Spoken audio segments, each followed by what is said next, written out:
తనకి ఇంటేక్ లేదనే కదా మేము జాయిన్ అయ్యాము. వాటర్ ఇంటేక్ కూడా లేదనే కదా. మేము పాప కాళ్ళు నొప్పి అని అంటే అరుస్తుంటే తన బాధ చూడలేదు. మళ్ళీ ఇంకా వేరే వచ్చే పిల్లలకి ఎవరికైనా ఇలా జరగకుండా ఉండాలనేది మా ఇది, అంతే. అది తప్ప ఇంకేం లేదు, మాకు ఇంకేం అవసరం.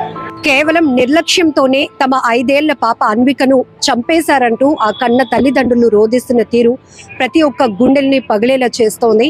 అంతేకాదు ఆ తల్లిదండ్రులతో పాటు కుటుంబ సభ్యులు, తోటి ఎంప్లాయీస్ అంతా కూడా వాళ్ళకి సంఘీభావంగా నిలుస్తున్నారు. ఖచ్చితంగా ఇది ఒక మార్పుకి శ్రీకారం చుట్టాలి. ఎందుకంటే అనేక సందర్భాల్లో చాలా నిర్లక్ష్యం వల్ల చాలా మంది ప్రాణాల మీదకు వస్తున్నటువంటి సందర్భమే కాదు, ప్రాణాలు పోయిన ఘటనలు కూడా చోటు చేసుకున్నాయి.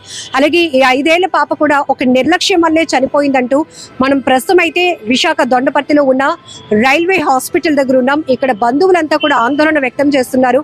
ఖచ్చితంగా డిఆర్ఎం వచ్చి సమాధానం చెప్పాల్సిందే అంటున్నారు. ఇక్కడ రైల్వే ట్రాక్ మ్యాన్ గా పనిచేస్తున్నటువంటి ఎన్ శ్రీనివాసరావు రెండవ కుమార్తె అన్విక 5 ఏళ్ల పాప యూకేజీ చదువుతోంది. నిన్న ఉదయం 8 గంటలకు ఇక్కడ రైల్వే హాస్పిటల్ కి తీసుకురావడం జరిగింది. పాపకి విపరీతంగా వాంతులు వస్తున్నాయి, యూరిన్ కూడా బంద్ అయిపోయింది. అలాంటి సిచ్యువేషన్ ని మేము ఇక్కడ వాళ్ళకి చెప్పినా కూడా ఎమర్జెన్సీగా కేసుని టేకప్ చేయకుండా చాలా నెగ్లిజెన్సీతో ఉన్నారు. అంతేకాదు ఓపీలో చూపించాలని చెప్పడం, అక్కడే చాలా టైం వేస్ట్ అయింది. తర్వాత ట్రీట్మెంట్ కూడా ప్రాపర్ గా లేదు. మేము చెప్తుంది ఏది కూడా వాళ్ళు పట్టించుకోకుండా నిర్లక్ష్య ధోరణి వ్యవహరించారు. కేవలం ఆ నిర్లక్ష్యం ఏదైతే ఉందో అదే మా పాప ప్రాణాలను తీసింది కాబట్టి వీళ్ళే కారకులు అంటూ ఖచ్చితంగా దీనికి సమాధానం చెప్పాలి. అలాగే ఇక్కడ ఏవైతే ఇలాంటి నెగ్లిజెన్సీ వ్యవహారాలు ఉన్నాయో అవన్నీ కూడా రెక్టిఫై చేయాల్సినటువంటి బాధ్యత కూడా రైల్వే అధికారులపై ఉందంటూ వీరంతా కూడా ఆవేదన, ఆందోళన వ్యక్తం చేస్తున్నారు. ప్రస్తుతం అయితే ఉన్నతాధికారులను వాళ్ళు తీవ్రంగా ప్రశ్నిస్తున్న సందర్భం. 5 ఏళ్ల పాప అన్విక మృతదేహాన్ని కూడా తరలించకుండా ఇక్కడే హాస్పిటల్ ఎదుట ప్రధాన ద్వారం వద్ద ఉంచి ఖచ్చితంగా ఈ 5 ఏళ్ల పాపను మేము కోల్పోయాం, మరొక ఎంప్లాయీ ఎవరు, వాళ్ళ కుటుంబ సభ్యుల్ని కోల్పోకూడదు ఇలాంటి నిర్లక్ష్యం వల్ల అంటూ వాళ్ళు తీవ్రమైనటువంటి ఆవేదన వ్యక్తం చేస్తూనే ప్రశ్నిస్తున్నారు. సో ఒకసారి తల్లిదండ్రులతో కూడా మాట్లాడిద్దాం అసలు ఏం జరిగిందనే విషయం.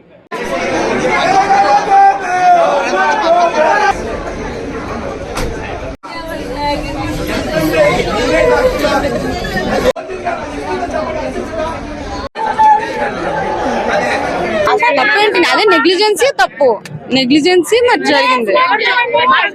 నేను మార్నింగ్ జాయిన్ చేసి ఈరోజు మార్నింగ్ కల్లా చంపేశారండి. ఇంకేమండి చెప్పాలి.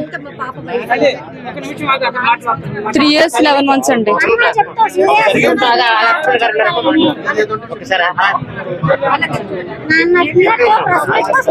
వామిటింగ్స్ అండి, ఫుడ్ తినలేదు. 4 days 5 days నుంచి తినలేదు. వచ్చాము చూపించుకోవడానికి. జాయిన్ అయిపోతా అన్నా. అక్కడ చిన్న ఇష్యూ జరిగింది. ఓపీకి రమ్మన్నారు, అలా ఇలా అన్నారు. తర్వాత ఓపీ తెచ్చుకున్నా, తర్వాత క్యాజువాలిటీకి వచ్చి జాయిన్ అయ్యాము. ఏవో ఇచ్చారు బ్లడ్ టెస్ట్ కోసం అని, బ్లడ్ తీసుకున్నారు అంతే. తర్వాత సెలైన్ బాటిల్ ఎక్కిచ్చారు. నైట్ అంతటికి పాపకి కడుపు నొప్పి స్టార్ట్ అయిపోయింది. సిరప్ ఇచ్చారు అంతే. 2:30 కల్లా ఫుల్ కడుపు ఉబ్బిపోవడం, ఫుల్గా అరవడం, స్టమక్ పెయిన్ వచ్చేసి. అది యూరిన్ పాస్ చేయలేదని రాత్రి నుంచి అన్నారు. యూరిన్ పాస్ చేయలేదు అన్నప్పుడు మరి యూరిన్ ట్యూబ్ పెట్టాలి కదండి. తనకి ఇంటేక్ లేదనే కదా మేము జాయిన్ అయ్యాము. వాటర్ ఇంటేక్ కూడా లేదనే కదా. మరి వాటర్ పట్టండి అంటే తను తాగట్లేదని మేము జాయిన్ అయ్యాము. ఎలా తాగిపిస్తాము? ఎలా తాగుతుంది అది? అది పిల్లలకేమో మనలాగా ఎలా పడితే అలా సెలైన్ ఎక్కించకూడదు, డ్రాప్ పట్టాలి, దానికి టైమింగ్స్ ఉన్నాయి. మరి అలాంటప్పుడు వాటర్ ఇంటేక్ సెలైన్ బాటిల్లో లేనప్పుడు, ఇంటేక్ బయట నుంచి లేనప్పుడు మీరు కంపల్సరీ యూరిన్ పైప్ పెట్టాలి కదా. యూరిన్ పాస్ అవుట్ అవ్వాలంటే మోషన్ అవ్వడం ఛాన్స్ లేదు. ఎందుకంటే తను ఫుడ్ తినట్లేదు, ఫుడ్ ఇంటేక్ లేదు అసలు. LKG చదువుతుంది అది. Anvika engineering department. Srinath track man. 3 years 11 months. అలా చెప్పుకోవచ్చు కంపల్సరీగానా. అది చెప్తున్నాను కదండి. 1 day ఒక సెలైన్ బాటిల్ ఎక్కలేదు. యూరిన్ ఇంటేక్ బయటకు పోవాలి అన్నప్పుడు తనకి ఇంటేక్ బయట నుంచి లేనప్పుడు తను కంపల్సరీ యూరిన్ పాస్ అయ్యే ట్యూబ్ పెట్టాలి కదా. అది నేను చెప్పాలా? వాళ్ళకి తెలీదా? వాళ్ళు 100 మంది చూస్తున్నారు.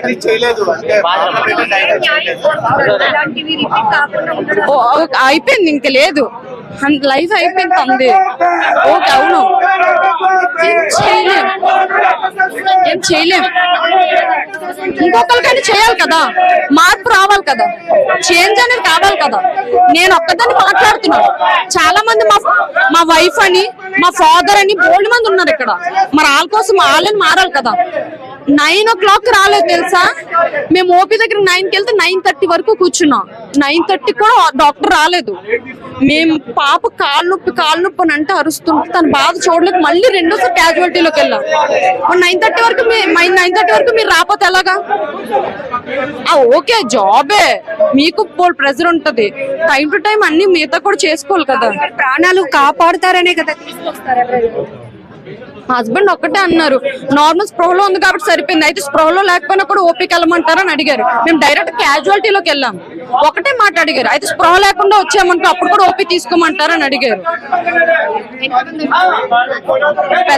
2 పాపలు, చిన్న పాప నన్ను తీసుకొచ్చామండి. ఇక్కడ ట్రీట్మెంట్ జరగలేదు, చనిపోయిన తర్వాత రిఫర్ చేశారు వేరే హాస్పిటల్. ఇక్కడ చనిపోయారు, అప్పటికే చనిపోయిన తర్వాత రిఫర్ చేశారండి. 8 గంటలు చనిపోతే 8:20 అక్కడికి వెళ్ళాం. ఇది జరిగింది. ఇక్కడైతే బాగా చేయలేదు ట్రీట్మెంట్, అంటే బాగానే ఉంది. ఫస్ట్ యాక్చువల్లీ ఒక రోజు నేను ఈ రోజు రాత్రి 2 గంటల నుంచి బాగా అది ప్యానిక్ అయిపోయింది అనమాట. నిన్న మార్నింగ్ అండి వామిటింగ్స్, కడుపు నొప్పి అండి. నిన్న 2 days నుంచి వేరే దగ్గర చూపించాం, జాయిన్ అవ్వమన్నారని చెప్పి ఇక్కడ జాయిన్ అయ్యమాట. మాకు ఆల్రెడీ హెల్త్ కార్డు ఉంది కదా అని చెప్పి ఇక్కడికి వచ్చిన తర్వాత ఇక్కడ జాయిన్ చేసుకోలేదు, డైరెక్ట్ గా ఓపీలోకి వెళ్ళి రమ్మన్నారు. సరే అని చెప్పి తర్వాత జాయిన్ అయిన తర్వాత కొంచెం సిలైన్స్, ఇంజెక్షన్స్ ఇచ్చారు, కొంచెం పర్వాలేదు. కానీ రాత్రి 2 గంటల నుంచి మాత్రం బాగలేదండి. మా పొజిషన్ గ్రేడ్ 4 అండి. గ్రేడ్ 4. నా పేరు శ్రీనివాస్. అంతేనండి, అంతే మేడం. డాక్టర్ ఏంటి మాకు ఎలా అయిపోయింది.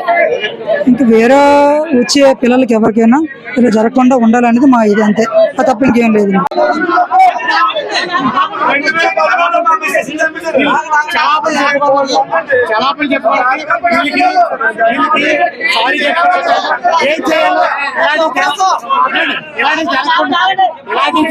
ఏం చేయాలో అన్ని ఇప్పుడు చూసి మాట్లాడి అన్ని చేస్తాము. ఏం జరిగింది వాళ్ళకి మేము తల్లిదండ్రులకు సానుభూతి చెప్పుకోవడం వచ్చాము, మీ అందరికి సానుభూతి చెప్పడం వచ్చాము, క్షమాపణలు చెప్పుకోవడానికి వచ్చాను. నేను తప్పు కవర్ చేయడానికి రాలేదు.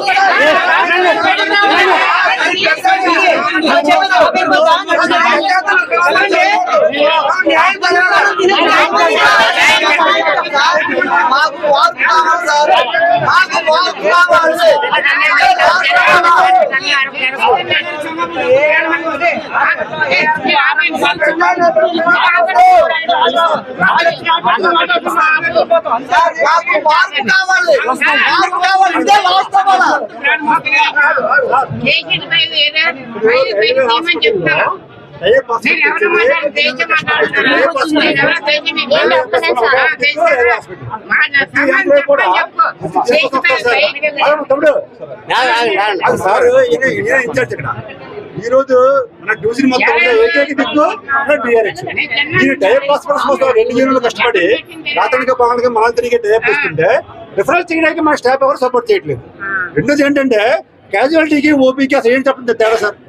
ఓపీ అనేవాడు ఏం చేస్తారంటే అవుట్ పేషెంట్ కాబట్టి వాడికి ట్రీట్మెంట్ అవసరం, కానీ క్యాజువాలిటీ అనేది ఎమర్జెన్సీ పేషెంటే క్యాజువాలిటీ వస్తాడు. ఈ రోజు ఎమర్జెన్సీ పేషెంట్ ఎవరు కూడా మీరు క్యాజువాలిటీ పంపిస్తే వాళ్ళకి ట్రీట్మెంట్ అవుతుందా, స్లిప్ జరుగుతుందా? వాడు స్లిప్ అవ్వాలంటే లైన్ లో ఉండే వాళ్ళు స్లిప్ వెళ్ళవట్లేదు. టోకెన్ రావడానికి గడ్డ పడుతుంది. టోకెన్ తీసుకుని ఎవరైనా క్యాజువాలిటీకి వస్తాడా? ఇది రిపీటెడ్ గా అవుతుంది. పెద్ద బ్లైండ్ మిస్టేక్ రైల్వే ఒకటి సార్. మీరు లాస్ట్ టైం మన డిజలం లో సార్ మన క్యాజువాలిటీ అనేది డిఫరెంట్. వచ్చిన ట్రీట్మెంట్ ఫస్ట్ ఎయిడ్ ఇవ్వండి. ఫస్ట్ ఎయిడ్ ఇచ్చిన తర్వాత కావాలన్నప్పుడు మీరు ఎవరో మనిషిని పంపించి టోకెన్ అవసరం సార్. నాకు అర్థం కాదు. మన రికార్డు ఒకటే క్యాజువాలిటీలో మెయింటైన్ చేస్తున్నాం. రికార్డు రాయండి క్యాజువాలిటీలో. మీకు టోకెన్ దీనికి అసలు అర్థం కాదు. అంటే మీరు ఓపీలో మీరు కౌంటింగ్ చూపించుకోవడం కోసం మీరు క్యాజువాలిటీ పంపిస్తారు. అక్కడికి క్యాజువాలిటీలో ఉండే పేషెంట్ ఓపీకి వెళ్తే వాడికి ఎంత టైం వేస్ట్ అవుతుంది సార్. వాడికి క్యాజువాలిటీ అనేవాడు ఓన్లీ ఎమర్జెన్సీ పేషెంటే క్యాజువాలిటీకి వస్తాడు.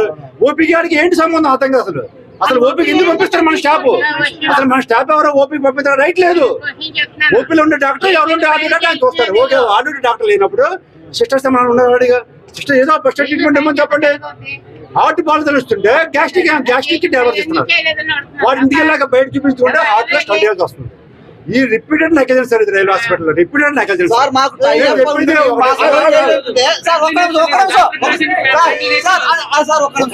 మాకు టైఅప్ అయ్యాయి కాబట్టి మా శాలరీలోనే కటింగ్ అవుతున్నాయి కదా సార్. మాకు డైరెక్ట్ ఉమ్మిది కార్డుతో మాకు డైరెక్ట్ గా ఇవ్వండి. మాకు ఈ రిఫరెన్స్ లెటర్లు ఈ గాడి గుట్టు ఇవన్నీ మాకు వద్దు. మాకు అన్యాయాలు జరుగుతున్నాయి. మాకు డైరెక్ట్ గా మేము వెళ్తే అక్కడ చూసే విధంగా మాకు తండి. ఆల్రెడీ ఎమర్జెన్సీలో మీరు డైరెక్ట్ గా ఉమ్మిది కార్డు తీసుకెళ్తే రిఫరెన్స్ చేయండి సార్. లేదు, ఇక్కడ వచ్చి డాక్టర్ కావాలి, అక్కడ తెలిసి ఏం మాట్లాడిందో మాకు ఇవ్వాలి. మాకు ఇవ్వట్లేదు. మాకు ఇవ్వట్లేదు. ఎమర్జెన్సీ కేసులు. ఎమర్జెన్సీ కేసులు. అది కూడా ఇబ్బంది ఎలా జరుగుతుందంటే అక్కడికి వెళ్ళిన తర్వాత ఆ లెటర్ ఇస్తే ఆ లెటర్ ఇచ్చేస్తామా అని పైసా తిప్పడం ఇక్కడ. ఆ రిఫర్ లెటర్ 3 days పడుతుంది ఇక్కడ. వెంటనే ఇవ్వట్లేదు. ఆ రిఫర్ లెటర్ వచ్చినప్పుడు అక్కడ కొంతమంది చనిపోయారు. అదే చేస్తుంటే మధ్య 2 గంటలు బాగోలేదు, 3 గంటలు రిపోర్ట్ చేస్తుంటే బాగుంది కదా.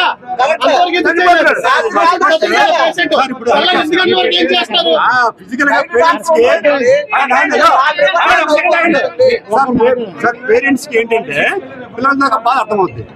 డాక్టర్ ఇప్పుడే చూస్తారు కాబట్టి ఆయన ఏమనుకుంటారు, అయితే ఏమో బాగుదేమో అయితే ఏమో వాడుతుంది అనుకుంటారు. కానీ పేరెంట్స్ బాధపడుతున్నారు. అమ్మ రిక్వెస్ట్ చేశారు సార్ రిఫరల్ చేయండి సార్ రిఫరల్ చేయండి సార్ అని. 1 day మన దగ్గర ఉంచుకుంటే నెగ్లెక్ట్ చేసే బదులు అంటే రిఫరల్ చేస్తే రిఫర్ చేయమని వాళ్ళ హస్బెండ్ మీరు కానీ మీరు హస్బెండ్ కానీ రిఫర్ చేయమని అడిగారా? సీరియస్ అయితే చేయండి. మా హస్బెండ్ వెళ్ళి ఒక విషయం, అమ్మాయి సీరియస్ లేదు వాళ్ళకి ఎలా తెలుస్తుంది సార్? రిఫర్ చేయమని వాళ్ళు ఎలా అడుగుతారు సార్? డాక్టర్ సజెస్ట్ చేయాలి. అది కాదు.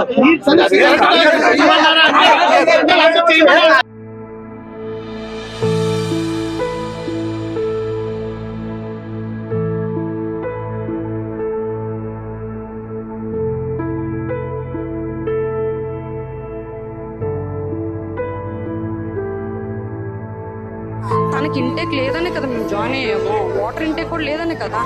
మేము పాప కాళ్ళు అని అంటే అరుస్తుంటే తన బాధ చూడలేక మళ్ళీ 2 ఇంకా వేరే వచ్చే పిల్లలకి ఎవరికైనా ఇలా జరగకుండా ఉండాలనేది మా ఇది అంతే.